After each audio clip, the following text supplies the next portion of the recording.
I'm a lunatic. Hi, Derek Wallman from the Adventures of Gerard Dupris, inviting you to see the world through the piercing gray eyes of the sleuth of old New Orleans.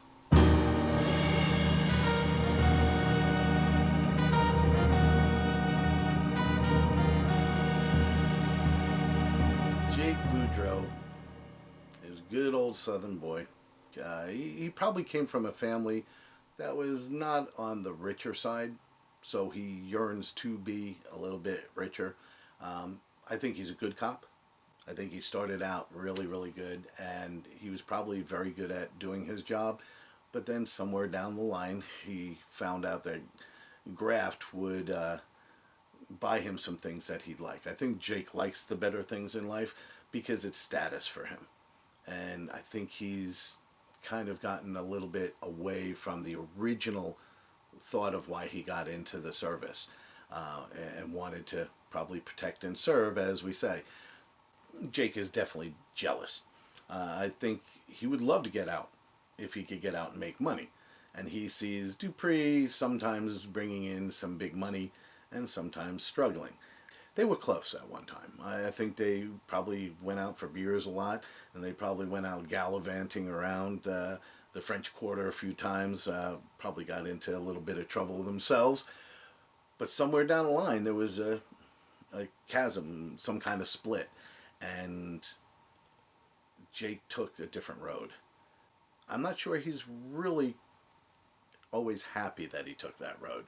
And I think every time he sees Dupris solving something that he didn't get the chance to solve, it's just another little needle under the fingernails, as they say. And I think that's the real problem with Jake, is he's never going to give Dupris any kind of praise, because that would be taken away from him, and his ego won't let him do that. Coming from New York and having a mildly checkered past, which I'm not going to talk about here, Boudreau and me, I feel very comfortable playing him. He has a lot of the sensibilities that I would have.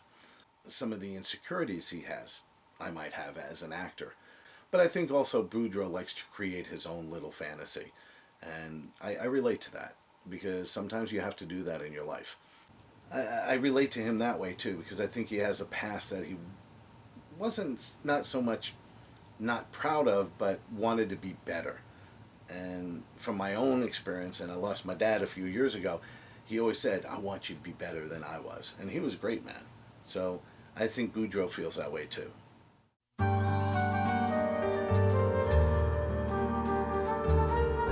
always thought I had a good voice. I sing and I do things, but I was never approached about doing voice acting. So when Bo had asked me to do this, and it was funny because Brendan, about 3 years ago, told me, hey, listen, you should get involved in this. You've got kind of a unique voice, a little bit lower, crackly voice.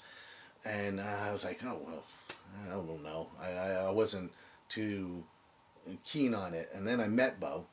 All of a sudden, it opened up a new world for me. I got to be, on stage you get to be certain things, that character. Well, voice acting, you have to create everything. You have to build the illusion. You have to build the situation. You have to create the ambiance, even with your words. Voice acting is totally different than being on stage. You don't have the audience reaction to you. So you have to imagine it.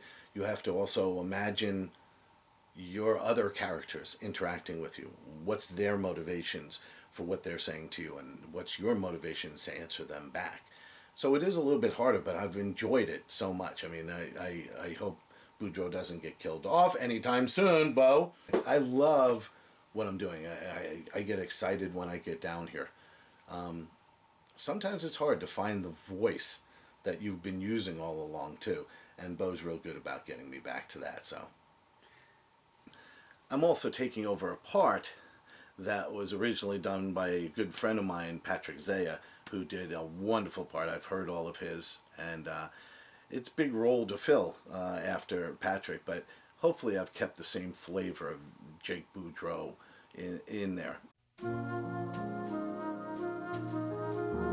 Well, it's funny because when I'm doing Boudreau, I don't know a lot of these other actors that are doing the voices for their characters, and there's sort of a community here, and that's the great thing about doing this radio thing is that my character has to play off of their character, and I try to imagine what that actor is really like, and I think it binds us all together. I think we all have a reason for wanting to do this.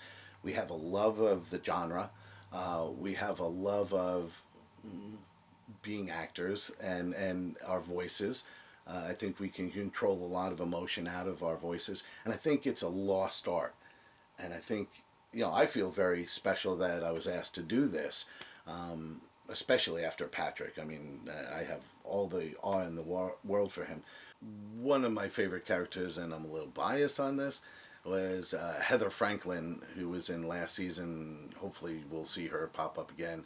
Happens to be my fiance, so I do have a little bit of a guilty bias towards this.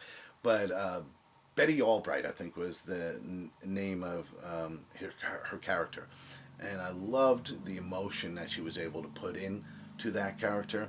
Of course, Brendan Rogers, good friend of mine. I love his take on Dupris. I love to hear how he speaks. I look forward to hearing him, and he has a lot of words, but he makes it seem just so easy flowing.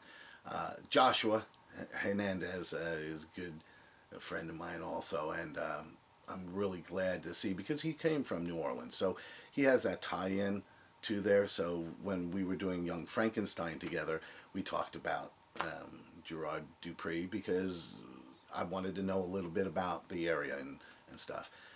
I know Shelley real well, Shelley Whittle, and look forward to someday having a scene with him. Even though we don't ever do scenes together, I'd love to hear his voice versus my voice. Right now, happen to be working with two of the actors on Gerard Dupris in my show that I'm directing up at the Melon Patch, which is Arsenic and Old Lace. So I very much love hearing Liz Curtis doing her roles in this, and of course Ken Peterson, who's my Jonathan in Arsenic and Old Lace. Sorry to put in a shameless plug there. Opening September 30th. They are great actors. Love to hear their character development. I definitely love Ken's Hank. Jennifer Fink, I know very well. That's Heather's best friend and confidant. So I don't know a lot of the other performers, although I was watching some of the other videos, and I definitely want to meet Todd Zimmerman, is it? Yeah. Looks like he's probably the class clown of this whole thing, and he's hilarious. I loved his video.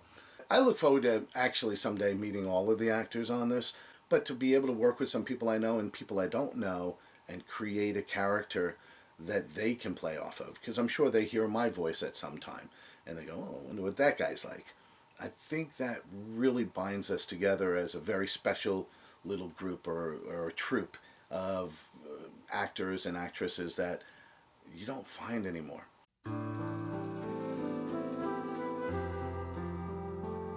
I'm excited about this season. Like I said, I came in the end of last season. I was one of the last ones, I think, to do recordings, and I was waiting to get back in here.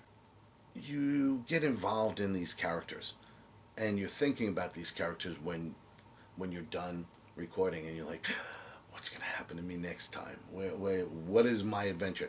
Where are they going to take me next time? I'm hoping for some twisty, turny things. Right now, you pretty much know who Jake and Gerard are.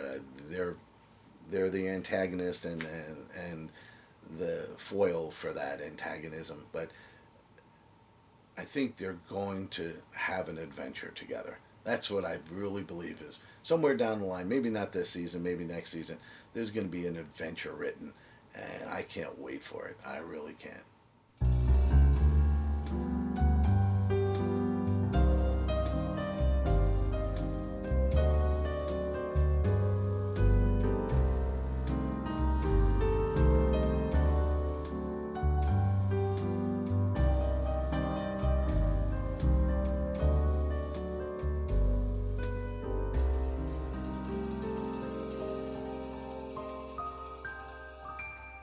Hey, thanks for watching the video, and thank you for listening to the Adventures of Gerard Dupris.